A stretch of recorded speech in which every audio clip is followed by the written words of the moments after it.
right, Mitch Sherman, who had the sad opportunity to read my text as Nebraska was yet again melting down under the Scott Frost era. God, just to mention that it's been an era is enough for me. So we asked Mitch to come on. This will be the last time, unfortunately, for Mitch. We probably talk to him because Nebraska football's year's over. Mitch, what's it like? How you doing, buddy? What's it like in Lincoln right now? It's August and the year's over. Man, can you believe that? It's fine in Lincoln. Well, no, not really. They're getting ready for the home opener on Saturday against Fordham, the FCS doormat coming in. Not going to lose that one. That's an impossibility. But any other game on the schedule is certainly a risk, including Buffalo the week after. So it's kind of depressing. I mean, you don't normally see this, never see this kind of pessimism and disappointment so early in any season, whatever sport you're talking about. But 3 hours in, and there was so much emphasis placed on that opener Saturday at Illinois that a loss period would have been deflating. But the way that it happened and how Nebraska beat itself yet again was especially troubling for anyone who follows this program. Mitch, what would be a bigger death knell for Scott Frost? The fact that they are still losing, or the fact that they're still losing the exact same way? Well, the latter, that they're still losing the exact same way. I think if Nebraska were to have a 6-6 season, which is not real successful by any standard, but it played football that looked better, that was a solid brand of football. It was competitive. It didn't make the kind of mistakes that we've seen for 3 years and then saw in force at Illinois on Saturday. And also in a game that everyone was watching. First Power 5 versus Power 5 game of the year. Really the only interesting contest on TV in week 0. So it's not just the Nebraska fan base that's watching. It's people nationally who can't wait to get back into college football. That makes it sting a little more because you become a laughingstock. But I don't think that that's so much the concern today of Husker Nation. It's more about the fact, like you mentioned, Smokey, that it just continues to happen over and over. If they lost but looked okay doing it, it would buy him some time, I guess. I don't want to go too deep into that conversation yet because it's still August, but the seed is hot, and it's worse, much worse, because of the way that loss occurred on Saturday. So, Mitch, obviously he's a guy who had a lot of success at UCF, but others have as well. He's the hero coming home to save the day. Mm-hmm. Why is it not working? Why does it feel like such a bad partnership when the whole idea was that it would be such a fantastic partnership? Yeah, that's there's a lot of ways to go with that, and the easiest thing is just to say that Nebraska's just not a good team, and they're not a well coached team right now. So you can look at any number of things and realize and point out that he brought his entire staff from UCF. It was not a staff with Power 5 experience. It's a different animal altogether, coaching in the American Conference versus the Big Ten. I think they expected that they could come in and impose their style of play on these Big Ten West teams that aren't regularly playing for national championships, but their brand of football is formidable nonetheless. And you're doing it in a climate, both a recruiting climate and then a weather climate for half of the season or a third of the season that isn't really conducive to some of the stuff that they succeeded with at UCF. So that's just the starting off point. And there are, any number of things looking back now that you can point to and say, well, that was a red flag, or, that was a concern. And it's not over. It is, it could soon, but he has time. Nebraska has time to turn it around this season. The one game does not determine a season, but it was a bad, a very formidable start, and in so many different ways. Not just the Nebraska loss, but the special teams errors, the untimely turnovers, the penalties at the wrong time, the mistakes in the passing game, just looking like a bad, poorly coached football team, and then the admission that Nebraska prepared for the wrong defensive front against the first-year coach and had to throw out half of its offensive game plan because Illinois was in an even front. This is a 4-year starting quarterback that Nebraska has, and a coach who's been running this system since his time at Oregon. It's just amazing to think that you would have your offense cut in half because an adjustment, of a realization or a situation like that where they went with a defense you weren't expecting. I mean, Bielema ran a 4-man front at Wisconsin. He ran it at Arkansas.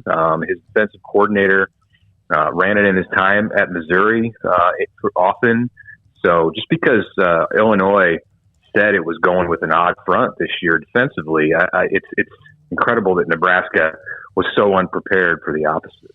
Yeah, Mitch, there's words I could use, but I can say it on YouTube. They have this streak that they're so proud of because it was 40 years of greatness, and it's 375 consecutive games. Did I get this quote right from Scott Frost that he said, "Buy up the tickets, whatever.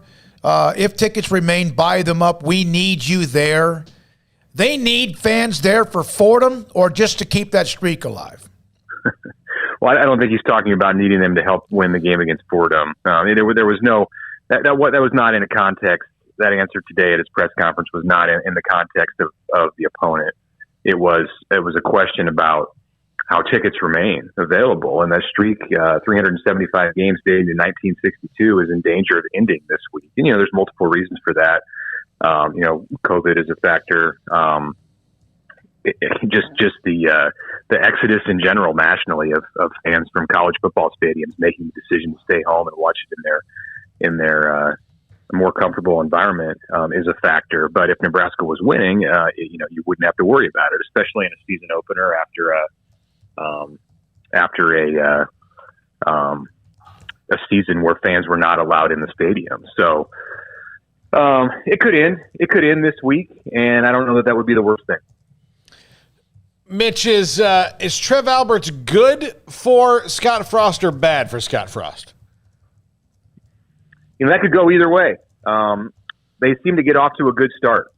And at Big Ten Media Days, they put up a united front a month ago now, back in July in Indianapolis. It looked like they were somewhat kindred spirits as former Tom Osborne pupils, but it hasn't gone great since they got back from Indy. And the highlight of what may end up being some turbulence, I think it is some turbulence at this point, was the little press conference that they had a week ago last Wednesday to announce that, yes, there is an NCAA investigation into this program for improper use of analysts on the field in a coaching role.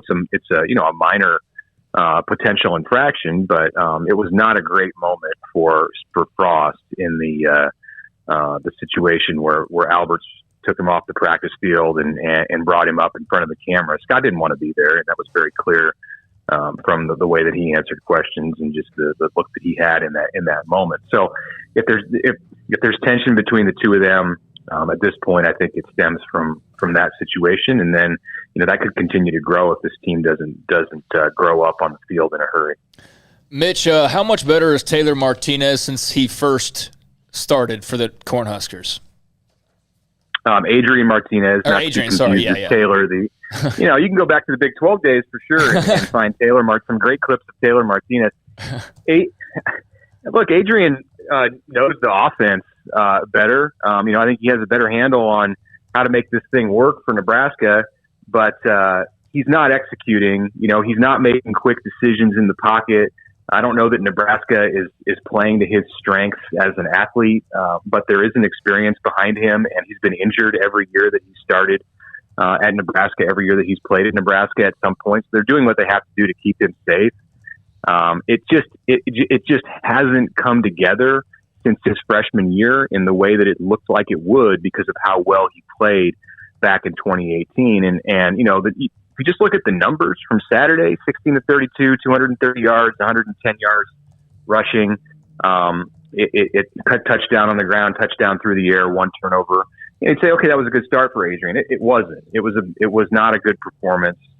He was sporadic with his accuracy in the passing game, and you know, they really struggled to move the ball consistently. And most of all, he's a 3-year captain. He's a proven leader in this program. I mean, Adrian is an outstanding citizen and representative of Nebraska.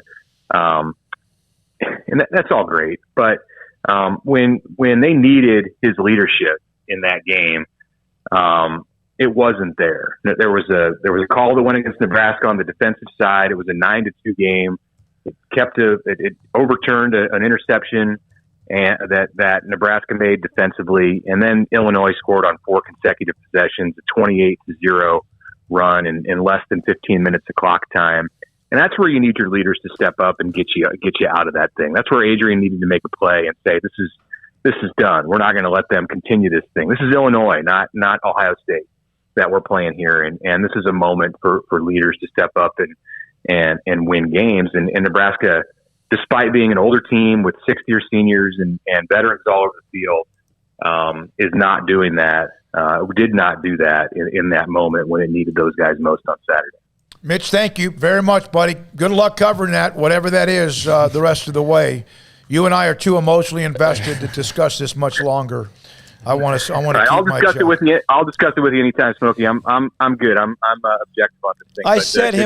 I sent him one of those text messages, and then I asked him to come on the show, and he's like, "I'm sorry, I didn't get back to you." We get it, Mitch. I wasn't sending that for a response. I was sending that for me. You know, Mitch, great stuff. Appreciate what you're doing with theathletic.com. You and everyone else. Thanks for your time.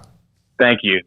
All right, when we come back, we'll hear from Clemson writer Alexis Kubik. In just a second, she's with the state newspaper. Yeah, I want to ask you, which had you more angry on Saturday? Was it the fielding a punt on the 1-yard line and having that result in a safety?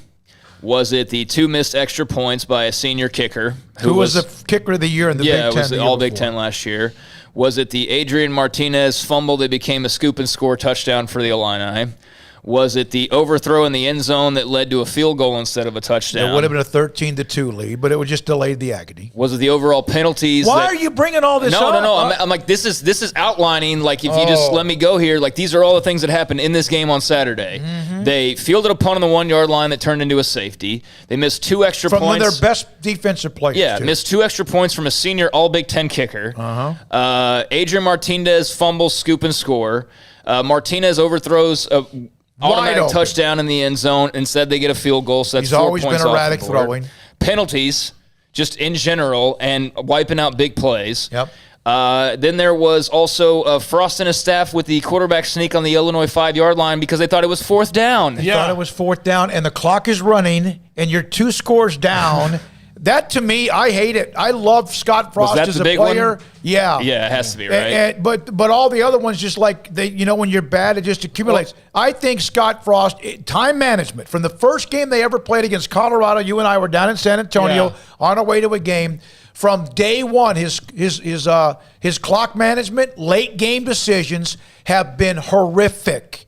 They've lost almost every game like that that's been close from the first time he was there. And to me, it's time to move on. If they don't get to a bowl game, it's time to move on. The way Craig asked that, which bothered you most, is like asking which bee stung you the hardest. I know, right? Like, out of the whole hive. Yeah, the whole hive. But it's like that sums them up. And if you have a team that struggles, they have no mental toughness. When something goes wrong, then it's multiplied. They lost by 8 points. Yeah. Okay, they lost by 8. And all of the things that you mentioned were the difference. That's the difference in the game. Yeah. That game should have probably been if you don't do any of those things. If you do none of those things, you probably win the game 31-17. If you do like 2 less of those things, you probably still win the game because you only lost by 8. That's what bad teams do.